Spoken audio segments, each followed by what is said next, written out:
যতদিন অন্যের জীবনের সাথে নিজের জীবন তুলনা করে যাবেন, ততদিন এক বিন্দু শান্তি পাবেন না। অন্যের জীবনে এটা আছে, আমার নেই কেন, এই প্রশ্ন আপনাকে রাতে ঘুমাতে দিবে না।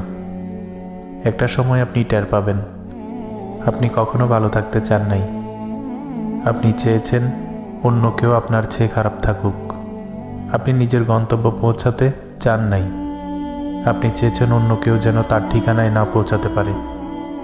আপনি কখনো ভালো থাকার পেছনে ছুটেননি, আপনি ছুটে গিয়েছেন অন্যের পিছু পিছু। যে ছুটে চলাতে আপনি এক বিন্দুও শান্তি পাননি, কখনো পাবেনও না। অথচ আপনার শান্তি পাওয়ার কথা ছিল, আপনার ভালো থাকার কথা ছিল। লাইফ ইজ রেস, নিঃসন্দেহে, কিন্তু সেই রেসে নিজের গন্তব্য, নিজের সময় নিজের মতো করে পৌঁছালেই বোধহয় জিতে যাওয়া যায়। অন্যকে দমিয়ে এখানে জিততে হয় না, জেতা যায়ও না।